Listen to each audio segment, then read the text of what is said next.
We are live today with Joshua Bingham, one of my good friends with South Texas Security System, a home security expert, a motivational speaker. We'll definitely be talking about that because I love public speaking. And just someone who, just a very smart, very cool guy that recently joined my business networking international group. I thought I had a conversation with him, a short conversation, thought it was very interesting about the future of home security. And I thought we would talk about the practicalities of that and where it might be going in the future, because we were talking about some pretty interesting stuff like facial recognition cameras and things like that, and where it might go in the future. How are you doing today, Joshua? I'm doing fabulous. I'm doing awesome. Happy and excited to be here. Awesome. So great to have you. Absolutely. Mm-hmm. And I thought I would start with an icebreaker question, same one I ask everybody. And it's, Joshua, tell us something about you that not a lot of people know. Something that everybody does not know. I, at one point, taught myself how to play the piano. Anything I pretty much try, I can do with my hands. Yeah. And I was really good at sports in my teenage years. I don't know what happened now, but my teenage years are pretty good. What sport were you the best at out of all of them? Or what was your favorite? Basketball, actually. I was actually very good in basketball. Definitely. And we may talk, but pretty much more basketball. That's awesome. We may talk about that because I was in some previous interviews, I was talking about sports, and I think you can learn a lot about business from sports. I just dabbled in baseball, but we'll be talking about that a little bit later. But awesome. So great to have you. Happy to have you. Hello, everybody watching on YouTube. I put it on Facebook as well. And so home security business, I know it's very important, especially nowadays. Things have just gotten crazy. I feel like since the pandemic started, things have gotten a little bit crazier when it comes to crime and stuff like that. So first of all, I wanted to ask you, how did you get into the home security business? Well, I got into it simply because I was inquisitive, very inquisitive by nature. But I was really inquisitive because it's something, number one, that everybody pretty much needs. And for me, a lot of things I've done in my life has always been about helping people. I saw an opportunity to help people, really, to secure their homes, to secure their property, not just physical homes, but people that have multiple properties. So I got into it really to help people. I saw a need, not only to help people, but also provide a way that customers and clients could be prioritized like they were, someone that was larger. I think a lot of times, a lot of companies don't prioritize, the just a residential client, So I got into it really because I wanted to help people, honestly. Yeah. And I like that client first approach. I love it. And it does help people. I think safety is one of those core, you think of Maslow's hierarchy of needs, right? It's right on the bottom, safety and protection. Right. What's the most rewarding part of the work that you do, or what inspires you to do the work that you do? Really giving someone a solution to an issue. Like I am by nature a problem fixer, a problem solver. Anytime I can solve a problem and also do it in a way that no one else can do it. So pretty much seeing the look on people's face when they learn something new, pretty much like even clients that don't go with us, the ability to teach somebody something that they did not know really inspires me to just not continue to do what I do, but also to become better. I think that's important as well, to learn more about my craft, to learn more about my industry as well. So it's really helping people, just really inspires. When you've done something and you can walk away from a meeting or an appointment, and to where that person is inspired. That's awesome. I love that. What's something, so I love this idea that you're talking about of mastery of your craft, whatever it is, right? Motivational speaking, home security, maybe finances. What's something you've learned specifically in home security that surprised you as you've been, learning more and more about the business and growing in that area? Tons of things have surprised me. Some of your larger companies that will remain nameless make $1 billion a year, but lose $300 million a year. I did not know that. Oh, wow. Making $1 billion, losing $300 million because the service is terrible. I did not know that. I did not know that it's almost like when you go into supermarkets today, where you're seeing a lot of grocery stores setting up systems where people can self-check out, right? So you see a lot of that in our industry where there's a lot of movement for the client and the customer to do a lot of the stuff that your provider would do, but with no reduction in what you're paying, right? So that, like, I've seen situations where companies have sent power batteries to grandmothers that are 75 years old and expecting them to change it. Like it's a tons of different things that I've learned. Absolutely. That's awesome. And I like that service first approach. And especially with something like a home security system, I could see why a consultative approach and having someone to talk to about it would be huge. I'm always thinking about like the old analogy of like when you step on a plane, you don't go to the pilot and say, hey, let me take this one.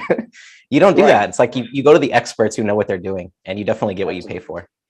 That's awesome. That's awesome. As you've done your journey of getting into the home security business, motivational speaking, we'll get to that in a little bit. I wanted to talk about that a little bit later. Who is someone who's helped you on your journey or inspired you on your journey? I would say the owner of our company, Sean. Just really taking a lot of my natural gifts and just fine tuning them. I really think that if you're going to go anywhere in life, you need somebody that's going to invest in you to make you better. And I think what he's done is really take a lot of my natural gifts and talents and abilities and just really polished me and given me a lot of information.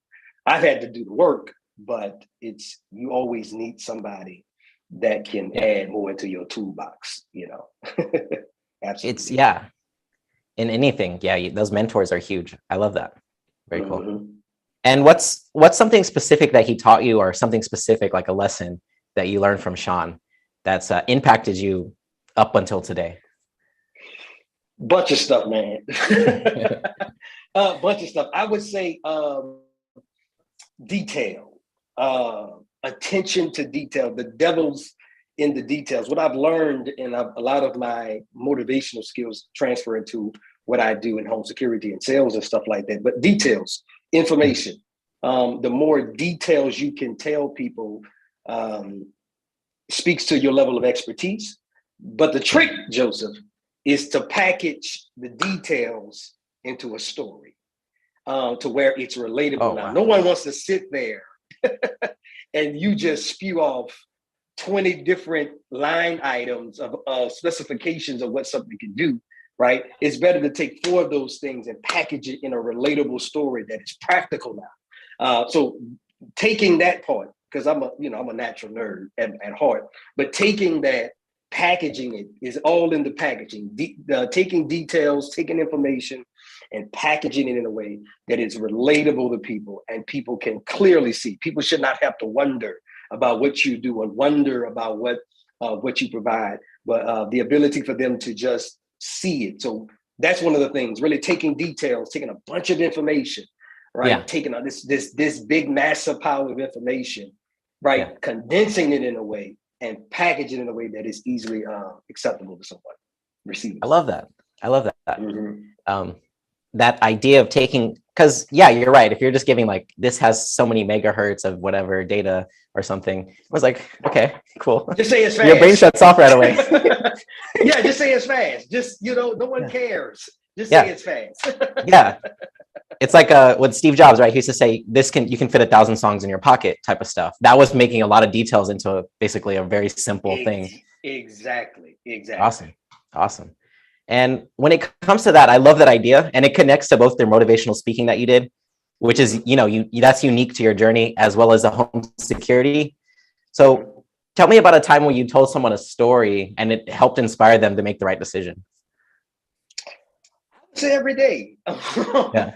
I would say every day. I would say that one of the times I've done that, we were actually dealing with a client, and they were asking questions in reference to some of the service and things that we provide, and they really couldn't grasp initially what it is that we do that's different. So I was able just to say, hey, we just had someone that's been with us for 5 years. They bought cameras from us 5 years ago, 10 cameras. And this year 5, 99.9% of every other company is going to give them an invoice for new cameras. What we do is we never charge you to upgrade your cameras. So just simple stories, like that, I've seen change people to understand, oh, I understand what you do that is different. I mean, even to stories with, and we'll get into like some of the stuff that we do that's different, but telling stories about when it comes to verified security, what we do that's different than regular security, the importance of understanding, hey, verifying a real alarm versus a false alarm, telling the story of, hey, listen, we've got clients where they're in Hawaii, they're in Greece, they're in Italy, and the alarm is going off, and they're able to see clearly on their phone, their back door, their living room, whatever it is. So just simple stories, really. Anything, and what I've learned is it doesn't matter how complex the story is. The biggest thing is it needs to be relatable, right? So however you get there, just get there. Yeah. A relatable story. I wanted to, so you mentioned this, and I wanted to kind of talk about what makes South Texas security systems. I think we've hit on it a little bit. What makes it different, or what makes it stand out in the current marketplace for home security systems? Right. So a bunch of things. Number one, for decades, for years, your security providers are going to install whatever you want them to install. They will slap it in, whatever you want, they will do it. But the trick in our industry is that they will not service. They will not. They will not go to the extent to make sure that it's correctly operating the way that it needs to operate, or when it breaks or malfunctions, that you're getting quick service. So what has happened is you've got this gap. It's really, for lack of a better phrase, something that's relatable. It's a pandemic of service. And it doesn't matter how small you are, doesn't matter how large you are. I've literally spoken to superintendents of colleges that have invested hundreds of thousands, because we do not only residential, but also commercial, but they've spent tons of money and saying, hey, Josh, I can't get these guys to come out. What makes us different is, number one, we're local, right? We're right here in San Antonio. We're locally owned and operated. We have a 72-hour guarantee. That means that if your system breaks or malfunctions, someone is on site within 72 hours. The standard here in San Antonio, it used to be 2 weeks. It's about 4 weeks now. Yeah. That you're waiting. That you're from the moment you put in the service call to getting them, you are waiting for that. We eliminate that. And I always see this, a pair of lips will tell you anything when they're selling you anything. But we put all of this stuff in our agreement, right? 72 hours, someone's on site. Second thing that makes us different, I always see this, it's like going to a nice restaurant and getting white glove service, right? The reason you love going to a nice restaurant is the detail. Someone's opening a door, someone's parking your car, right? Someone's pulling out of the chair, right? The glass is only getting half full. That's the type of service we do. So what happens is, not only we have all these guarantees, but we are also the only company that will put a package together that will upgrade whatever you have, right? And you're never having to upgrade what you have when it comes to your intrusion system, when it comes to your camera system. No one else does what we do when it comes to our guarantees and our service, and even the continued support and technical support. Like, we don't nickel and dime our clients, and it's one of the reasons why our clients, we don't lose clients. I'll just be honest with you. You're either moving out of state, but we don't lose people because we major on the service, right? 99% of all the companies in my industry, they major on the installation. So what happens is, Joseph, I want to charge you as much money as possible, right, to get in to install.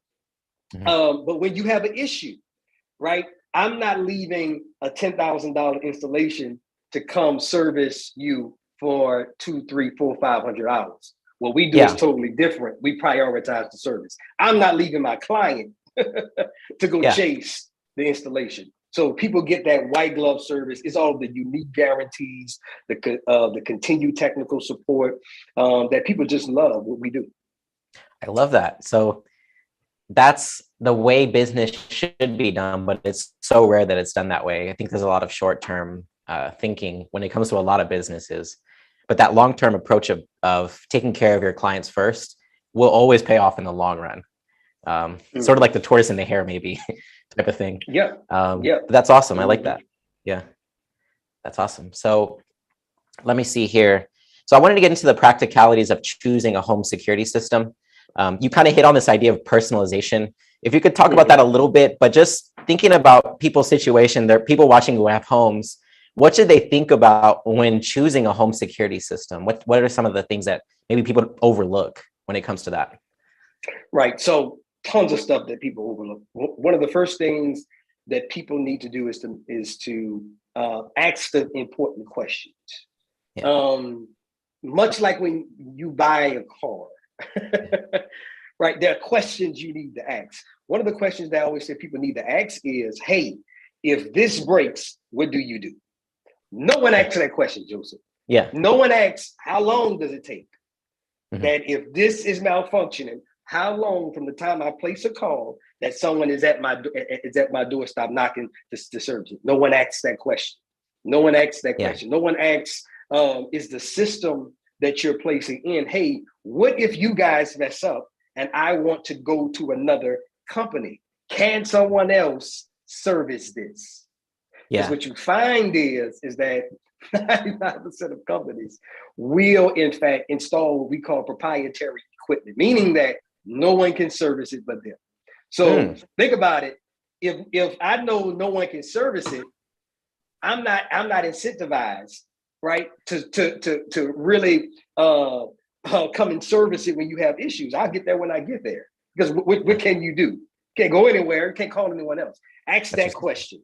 Right? Can anyone else touch this system? Other thing is, if you're looking at a security system and you have a bunch of, particularly people that like to travel, like we deal with, a lot of my clients are clients that travel a lot, very, very busy clients, right? And you're not in town, you're in Greece, you're in Washington, D.C., and your alarm is going off at your house. Do you have a way to verify that it's a real alarm, right?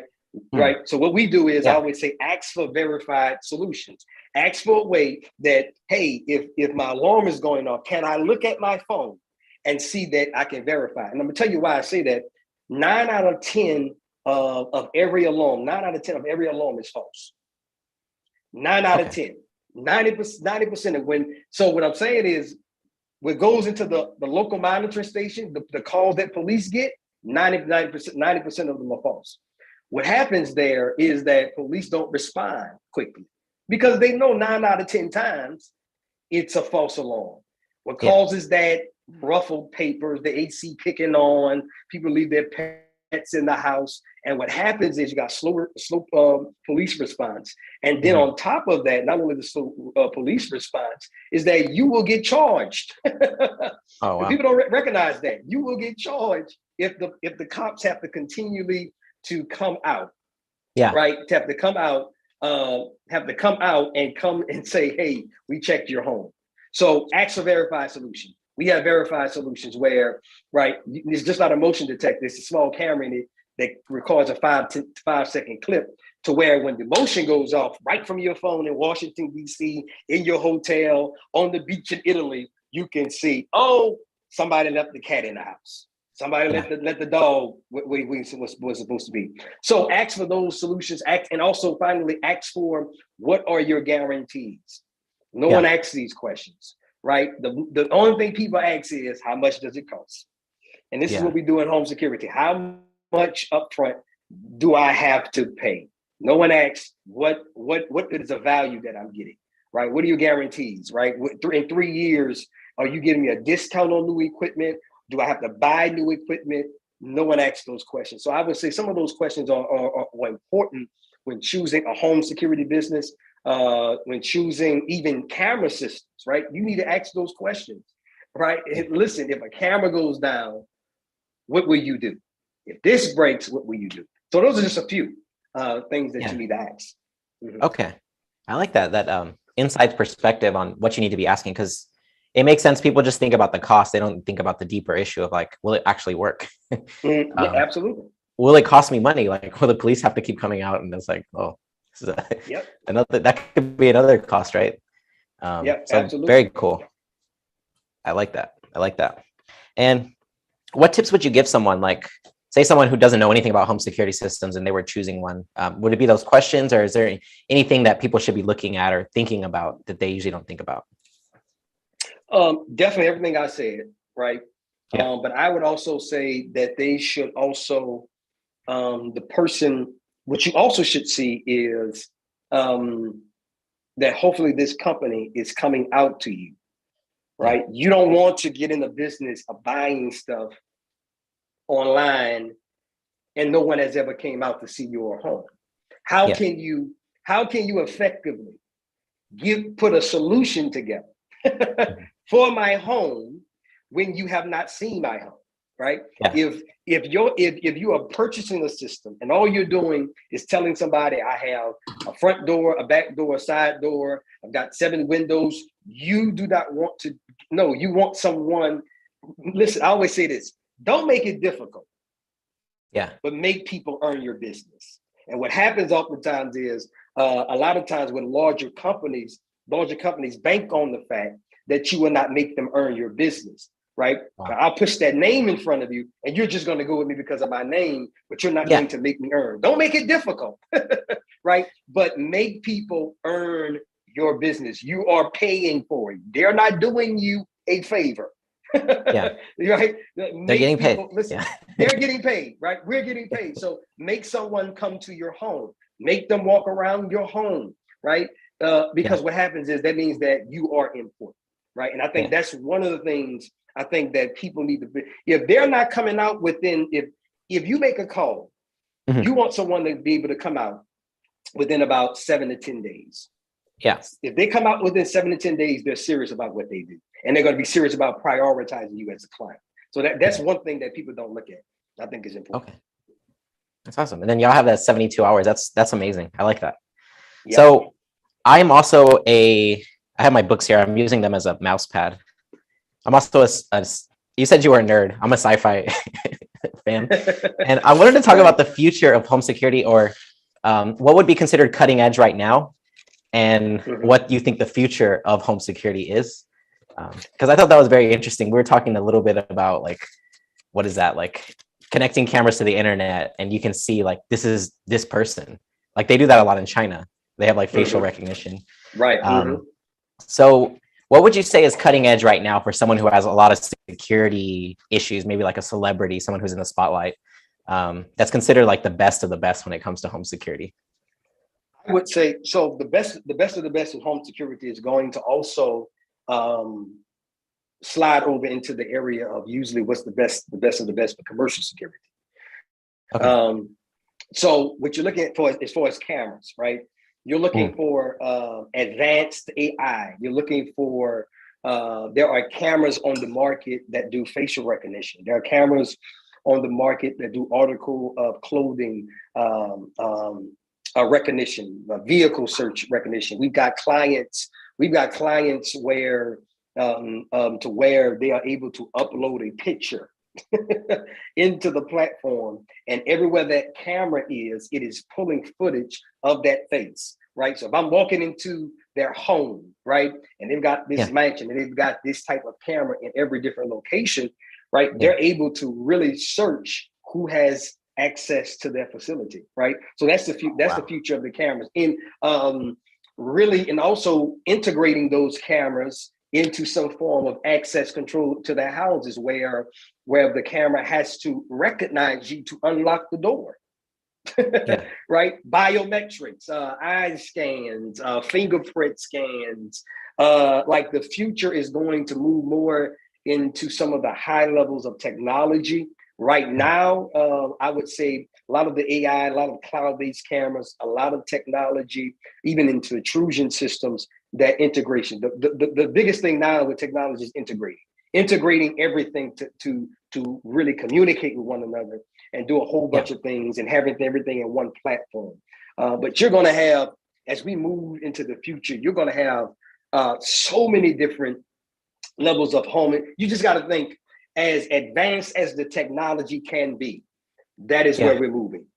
Yeah. Right. So as advanced as the technology can be, that is where we are moving. I'm talking solar powered cameras. I'm talking, listen, cameras now. It's funny, I was having this conversation, cameras using less and less data.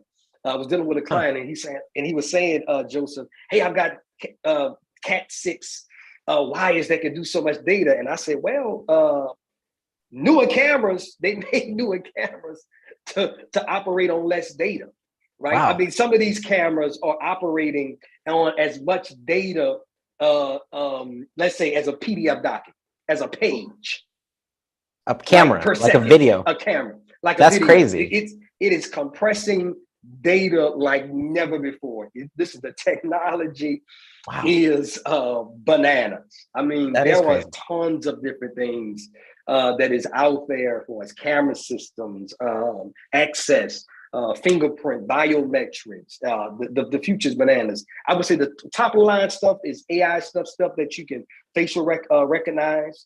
I would say intrusion systems that have all of your back room programming and configuration. Like you say, someone has a ton of money, has that wants the top of the line, getting the company. And we do this as well. We do a lot of stuff on the high end, to where you have a company configuring on the back end, right? Putting your home on a schedule, right? Mm-hmm. Smart home. I mean, the technology is crazy. We've got a guy, Joseph, that said, hey, Josh, listen, this is what I want. Never heard of this. He said, listen, when I come in, I kid you not, this is going to be funny. He said, when I come home, when I disarm my system, I want the bathtub, the water in the bathtub to start running. That's awesome. That's what he said. I'm just saying and today it's easy with Z-Wave capability. Like it's so easy. That's stuff that was crazy 10 years ago. And I'm just saying that as a way to show you how the technology is so different. There's cameras that you can put on programs that acts like a security guard that moves here for 10 seconds, moves at the front entrance for 30 seconds, turns around and spins around and goes backwards for another 30 seconds. So the technology is just on another level. Okay, man. So AI mixed with cameras, mixed with compressed data. I can see how that's very powerful. And that's right now. That's not even that's not science fiction. Okay. And then like home automation, but I feel like you get this dilemma. So the dilemma might be, you have a lot of cameras. How do you protect the privacy of the person? Like say it is a celebrity or someone high profile, with all those cameras in their house. Like, how does that work? Is it like a deletion? Is there something like that going on? Great question, right? Because with all of this advancement, right, what opens you up now to is being hacked, right? Yeah. So what's going to protect people is partnering with security providers that are also going to manage their IT systems as well, to where they're going to be responsible for the data. Someone has to be responsible. What you'll find is a lot of people's networks at home open to everybody. You'll be surprised. 1, 2, 3, 4, 5, 6 passcode in it. Yeah, like password 1, 2, 3, you're in. Yeah. So it's going to be really partnering with a lot of providers, and really I say partnership because it's going to have to be really, really secure, because those things can be very, very can be hacked. So really partner with that, because everything now is going to be cloud-based. That's what we're moving to. We're moving to the cloud. We're moving to redundancy and backups and stuff like that. So really partnering with the provider that is going to really be responsible for managing that data right? Where is it going? Are we storing the data? Are we just overrunning the data? Is the data self-deleting after a certain period of time? All those things are going to be important. I think we're really partnering with a provider is going to be really important. Okay, that's awesome. So finding that balance, because I could see how you could know with those AI cameras, like, oh, Sally's in this room, right? And it'd be like, okay, that could also be like, you don't want that getting hacked in certain situations.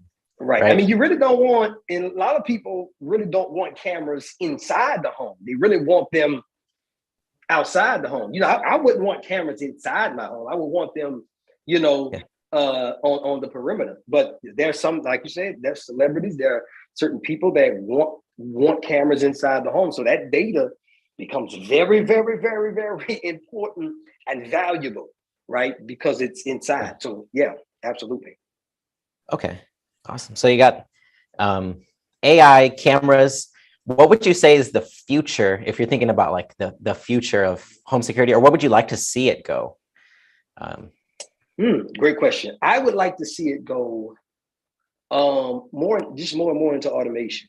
I think a perfect blend of incorporating all of the unique technologies that we have available, but also just incorporating and streamlining a bunch of processes to where things are just fully on a level to be integrated with everything else. I think more compressed data, easier installations of systems, configurations on the back end that people that a lot of the providers can do, and also getting systems that are able to be scaled as well. I think that's going to be important. There's a lot of this stuff that's available on the commercial end, and it's sort of trickling down now because of the price points now becoming more and more affordable. It's trickling down on the residential end that you're seeing as well. So I think just really integration is going to be key as we move forward. Okay, so sort of like Lego blocks, something that works with like all works together kind of thing.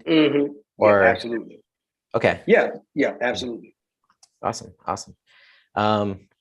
So commercial seems like they would be like the advanced, right? Like government could be we have billions of dollars for this budget or something like that. Absolutely. I mean, all of the advancements, but guess what? Some of the same issues. I mean, I'm just telling you some of the same issues, that you find. You'll find that some of the most wealthiest companies have terrible systems. You'll be surprised. Listen, next time you go to a bank, look at the cameras. Okay. Anybody watching this, next time you go to a bank, don't try to take nothing. Don't try to rob anything. But just look up.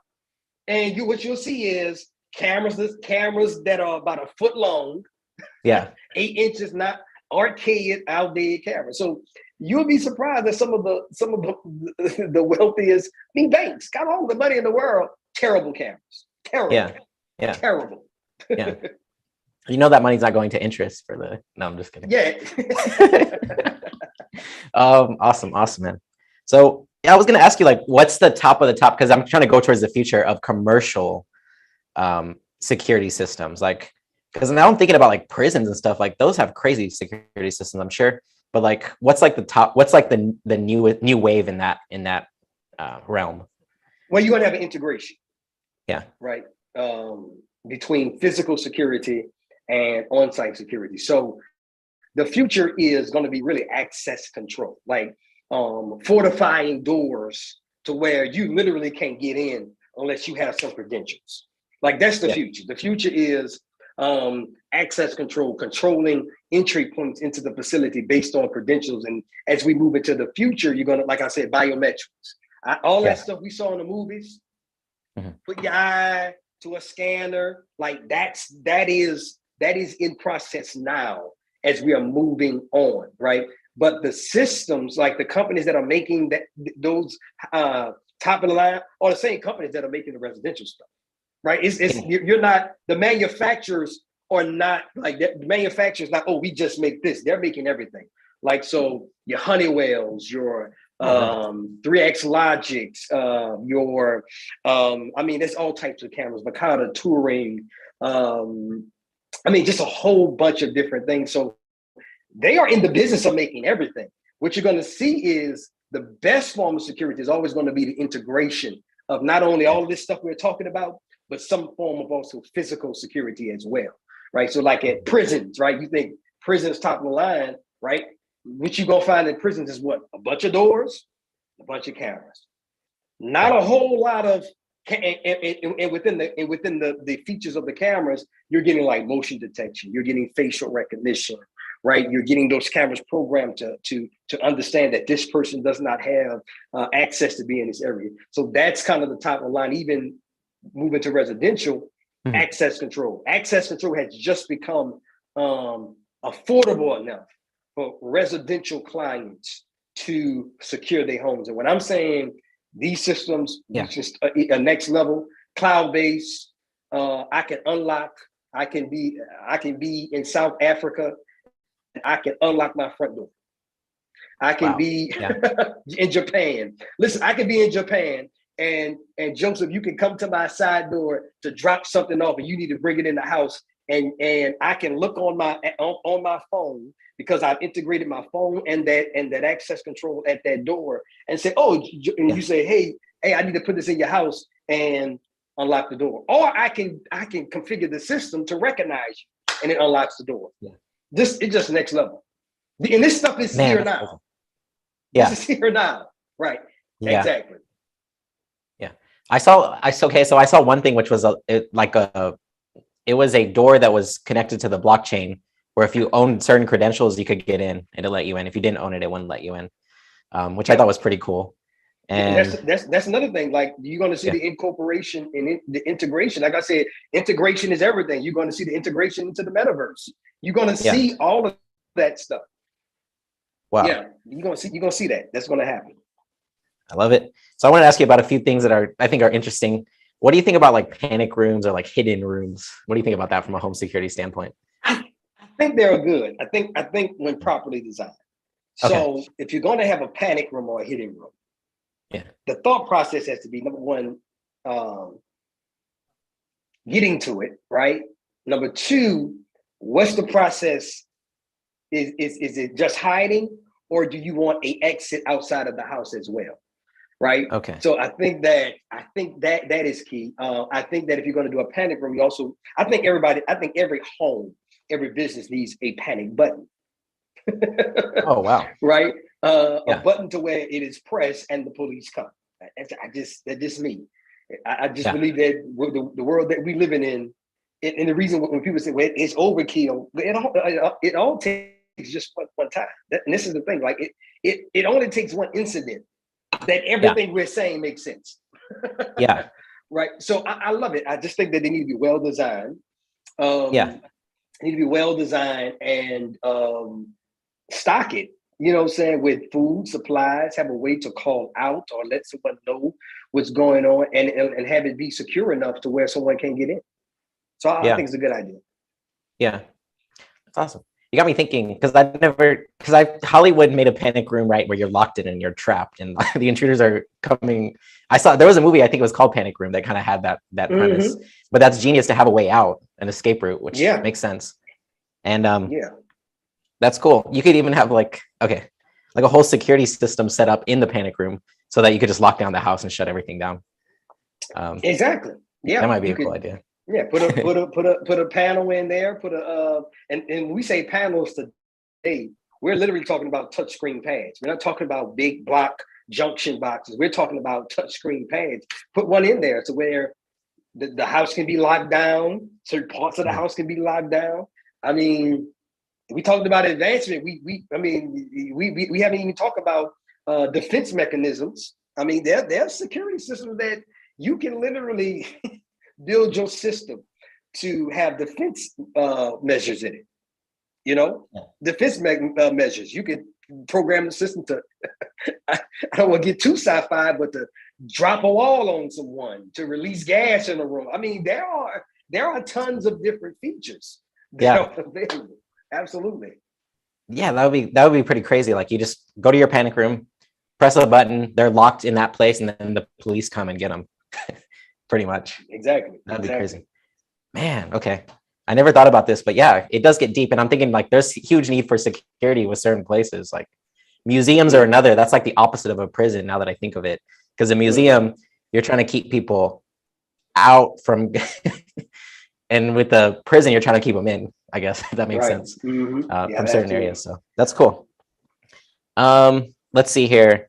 I wanted to talk about motivational speaking because that's something that I'm very passionate about. But before I do, is there anything else you want to say about home security systems that we didn't get to? No, I think we covered it. Just make sure like all those things that we mentioned are checked off your list when you're looking for a provider, and ask them for them guarantees, ask critical questions, and make them earn your business. Make them prioritize you. I love that. I see that with people's money.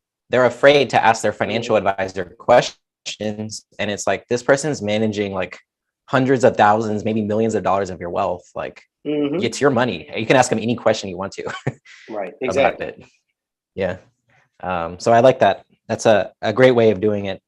I want to ask you about motivational speaking. I love public speaking. It's one of my favorite things to do. And tell me what's the journey of how you became a motivational speaker? Okay, great question. I became a motivational speaker. Just really growing up in a church, really being trained to speak, and also really giving back to the community. I grew up in Louisiana. I grew up in New Orleans, Louisiana, and just really, really wanted to give back. I think that sometimes what really got me interested in being a speaker is because I see the power of words. I see the power of inspiration. When you can inspire someone, you literally can cause someone, whatever level they are, they can become 2 times, 3 times better with the power of inspiration. Sometimes people just need to hear a different voice. Sometimes you're not saying anything new. It's just that the way you're saying it. I always say that, my grandmother growing up, when we needed to take medicine, even my mother, she just wouldn't put medicine on the table, right? She would take that pill, and put it in some Jello, right? And because I wanted the Jello, I ended up eating the Jello, but still got the medicine. So speaking, motivational speaking, for me, I got into it because I saw the power of words, and from a negative perspective, right? I saw how people can say things to people, and people deal with it for 20 or 30, 40 years just from words. Like this saying that a lot of people have said that, sticks and bones hurt, but words will never hurt. That's a lie. Right? Words can be just as impactful there's something physically happening to you. So I got into it because of that, right? I got into it because I saw how words negatively impacted people. And so what I said, hey, if we can change that to be positive, and I saw the impact that it did with people. So I really got into it because of that as well. That's awesome. Yeah, words are powerful. As you were speaking, I kind of got this image, like words can lock you into like a kind of like a prison cell in your mind, or they can set you free. It's one or the other. Absolutely. And if you think about beliefs, I study beliefs. I don't know why. I guess because money beliefs is related to like money. But yeah, like your beliefs can like tell you what's possible or not possible in your life. And a lot of times it's just stuff like you heard as a kid, or like someone said on the elementary school playground or something. And that's why you got to be exposed. And that's why I say you have to be exposed. And for me, that's what speaking and really going in different settings and different people and opening yourself up for different perspectives and mindsets. Because what happens is exposure to something different is the only way really to open up your mind to a different possibility. If I'm in a prison, I would never have the ability to think about freedom. What makes me think about that freedom is possible if someone visits the prison, right? And say, oh, hey, this is possible. Like, you dealing with money. People don't recognize that it is possible to have this. It is possible to purchase this. It is possible, right? What you have been trained to believe is not the standard, right? That may have been true 20 years ago. So for me, that's what words do. The exposure, particularly, like I say, when you can package it in a story, and that's why I say some of the best motivational speakers are storytellers, because stories place you in really in the seat of what's happening. And you say, oh, well, if I was in that situation, I can do that. And it just inspires you to an entirely different world. I love that. I love that. You're reminding me of, I think it's Les Brown. He had a story that sticks in my mind about teachers basically telling him he was mentally challenged, and one teacher telling him, "Don't ever call yourself that," and ask when he asked him to solve a problem on the board. So in that regard, what are some tricks, or who are some of your favorite motivational speakers? And then, like, what are, not tricks, but what are some like keys to great storytelling, in your opinion?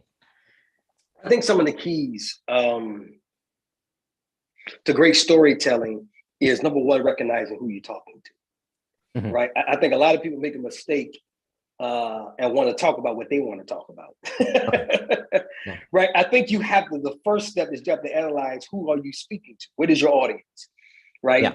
Who is your audience, right? What is the demographic of your audience? What are the common shared experiences of their audience, right? You need to find some commonality, right? Whether it is one person you're talking to or 1,000 people you're talking to. What is the shared commonality? What is the common denominator? Find the commonality. Once you find the commonality, then you're able now, right, to say, okay, I need to either insert a story or sometimes even create a story, right, that speaks to what relates to them. And I think that that's one of the mistakes that people do, is that they don't recognize who they're talking to, right? You have to recognize who you're talking to. If you can recognize who you're talking to, it's half the battle. Half the battle. I say it all the time. It is half the battle, recognizing who am I talking to and what am I trying to do. I'm just not up here just yapping. There is something I'm trying to accomplish. The first step is always recognizing the audience, the power of the audience. One of the things that one of my mentors taught me is so key. Always recognize who you're talking to. I mean, and this is the key thing. Sometimes you don't have time to prepare for your audience. Sometimes you got 60 seconds to recognize who you talk. I do it all the time in my meetings. Sometimes I walk in the meeting, Joseph, and I got to recognize, forget 60 seconds, 15 seconds, because it's the power of first impressions, right? So sometimes it's recognizing what people have on, right? Recognizing hats, what type of hat they got on. Sports teams, right? You in someone's office, look at, do they have golf clubs, right? Do they have pictures of cowboy hats? Recognizing all of that stuff is highly important, in my perspective, to really, really connect with somebody. It's that you can't connect if you don't understand who they are. Yeah. And that's so powerful too, because finding those commonalities is huge, because a lot of times, like, our society is geared towards what makes us different. I see that a lot in, like, the media. A lot of negative, you're talking about negative words, a lot of negativity. And we're not that different. We're not that different. We all just want a security system where the tub turns on, right? When home, right? But it's true. Like, we have a lot in common. Okay, that's awesome. And so motivation is one of those powerful things. Like I'm saying, it's pretty much like you're unlocking the prison cell that people have sometimes in their own mind. What is your favorite technique for motivating other people? Like, what is just something that sticks out? It doesn't have to be everything, but what is like something that sticks out as a favorite technique in that regard? I think one of my favorite techniques is always a call to action. I think one of the key things from motivation, that you can do all that talking, but if you do not leave them with some type of instruction, it's a wasted moment. So for me, I think the critical thing is a call to action. Like, what do you got to ask them to do something. So there's something that you need them to do, whether think about something. I like to go deeper than the thought. I like to say you need to physically do something, right? I believe, listen, sometimes I ask people within 24 hours, you need to do something, whether it's write down 10 things, whether it's call somebody. There has to be a call to action. And without that call to action, you're just words, right? That was a good conversation. That was a good conference, right? But for me, instructions, I give people instructions to do something, because most of the time, if they actually do it, right, it just increases the possibilities that you're more impactful in their life. I love it. Yeah, that's huge. There's so many times I've been to seminars and it's like very much rah, but there's no call to action. It's like you feel inspired for a week and then nothing It's a happens. pep rally. It's a pep rally. Pep rally. That's the exact word, right? Yeah, it's a pep rally. Well, go team. And then, okay, this nothing. Something I find interesting is limiting beliefs. I think they affect a lot of people. These beliefs, kind of rooted in like, I guess I'm not good enough would be like the root of it. How can people get rid of those? As someone who motivates others, like what are some things that work for replacing or getting rid of a limiting belief? Ooh, it's hard, right? It's not as easy to get rid of a limiting belief, because a limiting belief is something usually that has become a part of you, right? And the longer you've believed it, the more it has become incorporated in your psyche, right? I think that one of the ways that you can really get rid of a lot of limiting beliefs is, number one, you have to expose yourself. You got to I say this all the time. The enemy of your greatness, the enemy of your purpose, the enemy of your destiny is your comfort. You got to get uncomfortable. People want to be comfortable. So what makes you, right, expose your mind is being, this is going to sound crazy. This is a statement I always say in my meetings. You have to become comfortable with being uncomfortable. You have to embrace the idea of that uneasiness, that tightness of being in a room with people that you don't know, or sitting at a table but you don't know what's going on. So you have to almost sometimes shell shock yourself. Sometimes a lot of our greatness in purpose and things that we want to do with those limited beliefs you're not going to ease out of limited beliefs. Oftentimes what I found is that people have to be shell shocked out, right? You have to, that's something that has to shock you, right? And I say that in an aggressive way, because I think oftentimes we get too comfortable with just being comfortable. So you have to put yourself in an environment where you're literally shocked by what could happen. And that opens the door for something new to come in. You're not going to just wake up one morning and say, "Oh, I just think about, I'm just going to be a little different and I'm going to believe in myself." It don't work like that. What works like that is when you're shocked, because that shocking opens that, it's a little crack that opens to the ability for something new to come in. So I believe that. I teach that. Okay, that makes sense. Okay. Let's see here. I wanted to ask you, how does your faith shape your business decisions, whether it's in motivational speaking, whether it's in you said you do preaching too as well, right? And the home security business. How does your faith shape how you make decisions in that regard? I think for me, it makes me integral. For me, it makes me treat everybody the same. And it makes me do what I say I was going to do. It literally just, for me, places an internal code of ethics, I can say, in me, to where I'm treating everybody like I would want to be treated. But I go deeper than that. I trick my mind. I say I try to treat everybody the way that I would want people to treat my mother, because I would treat my mother greater than I treat myself. So for me, it's that sort of code of ethics, going the extra mile, being compassionate, right, to people, being gentle with people, loving people, and just really just being integral. I think that's missing a lot of times in businesses. People just don't do what they say they're going to do. So that's it for me. Yeah. That integrity is so huge in business, and you're right. It is missing. Whether it's I'm not saying there's ill intent, but sometimes you hear a lot of promises, but not a lot of delivery. Yep. That's awesome. That's awesome. What's something I wanted to get into a little bit deeper questions. What's something that seemed like a bad thing in your life, but ended up being a good thing? I would say heartbreak. I think that some of the best seasons of our lives are preceded by some of the worst. So I've always said this, that you can't live life from mountaintop to mountaintop, right? You got to be able to go into the valleys, right? And there are things that you only learn in valley moments that you can't learn on the mountain. And there are things that you learn on the mountain that you can't learn in the valley. So for me, life is a circle. It is a journey of not just high moments, but learning to treasure. So for me, I think heartbreak for me, failed opportunities, not feeling good enough, all of those seasons of searching, right? For me, I think have set me up for what I am today, because some things I've learned, I know there are things that I would never have known today if it wasn't for dark places, right? And I think that people need to learn how to treasure dark places, because in dark places, you really get to know yourself.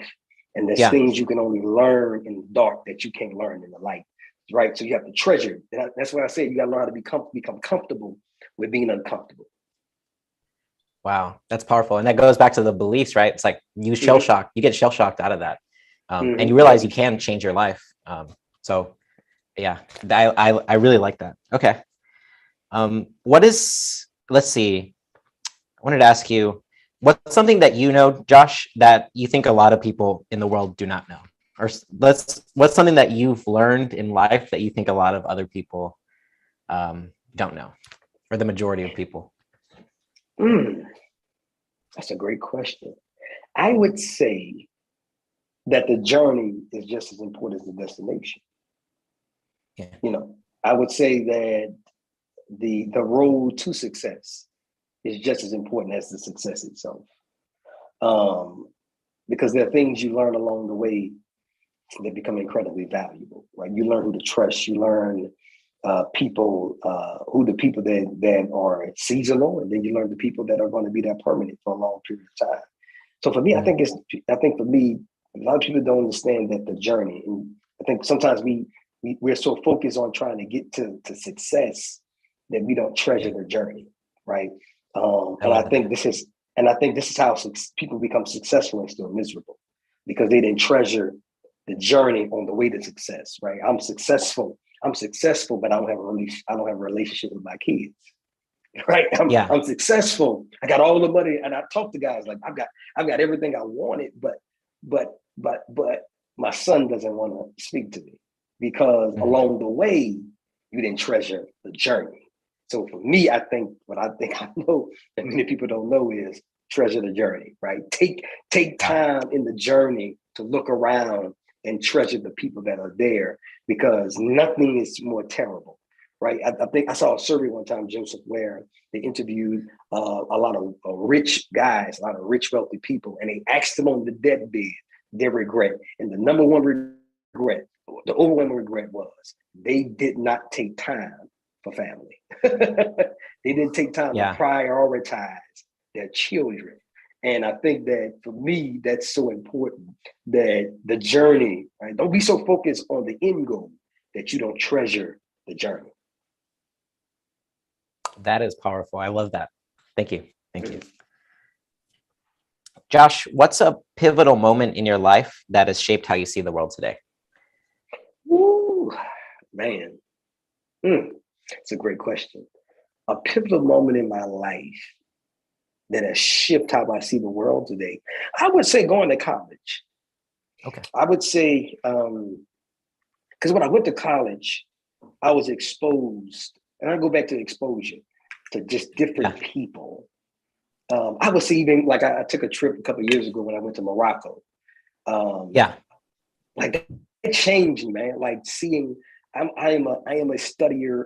I'm very studious when it comes to like culture and people. People are interested to me, like different cultures, right? And it doesn't matter what culture is, it doesn't matter what race. I think like how people do things that are different.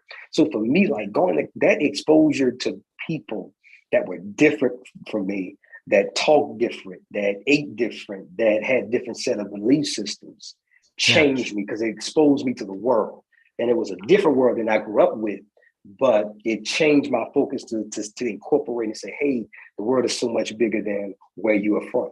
You know, so for me, college and then going to Morocco, going to Africa, really changed my perspective about a lot of stuff.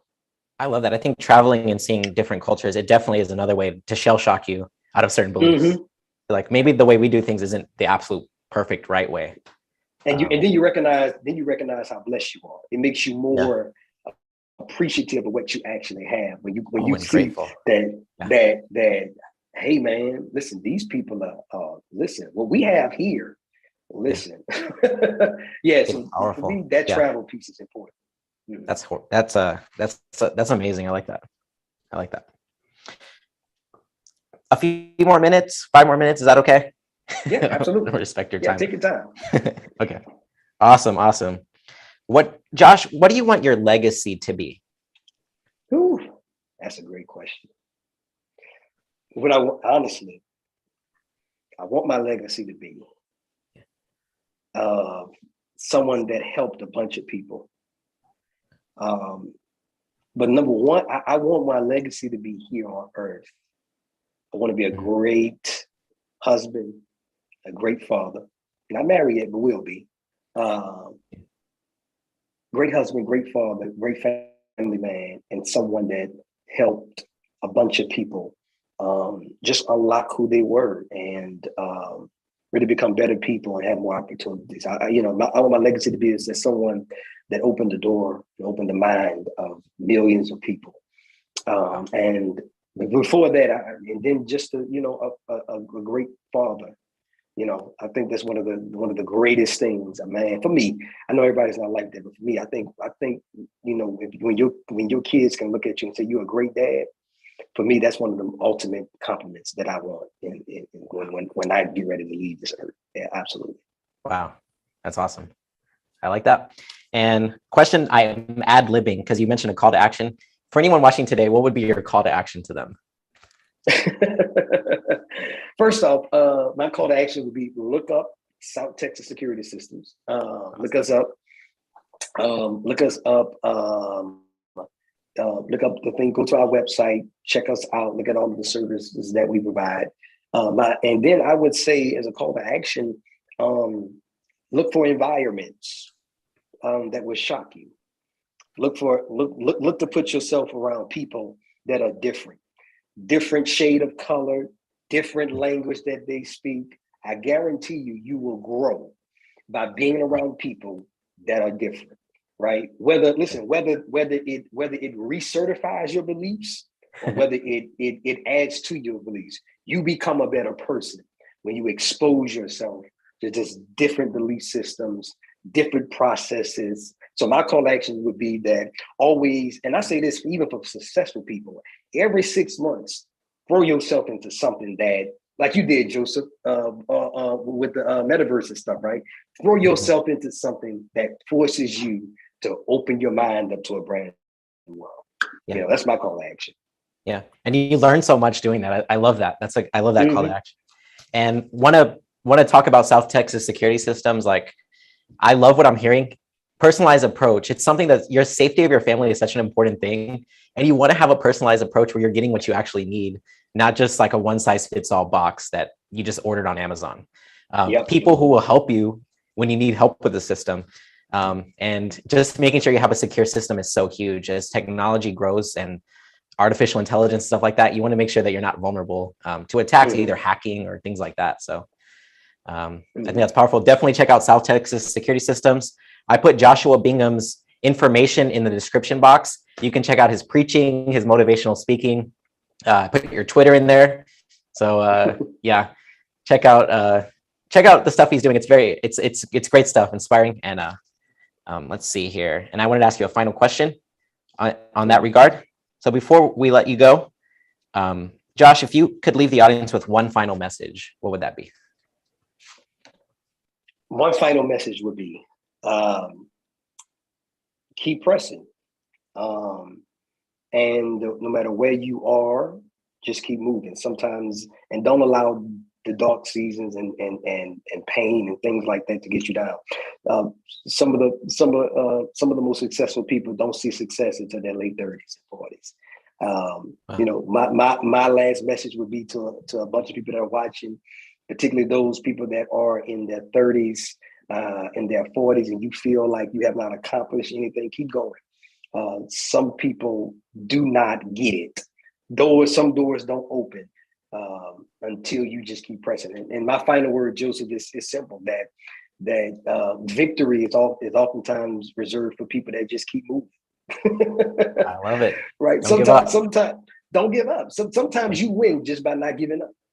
Yeah. Not by doing anything different. You just kept going while other people quit. So don't quit. Whatever it is, just keep going. Absolutely. Yeah.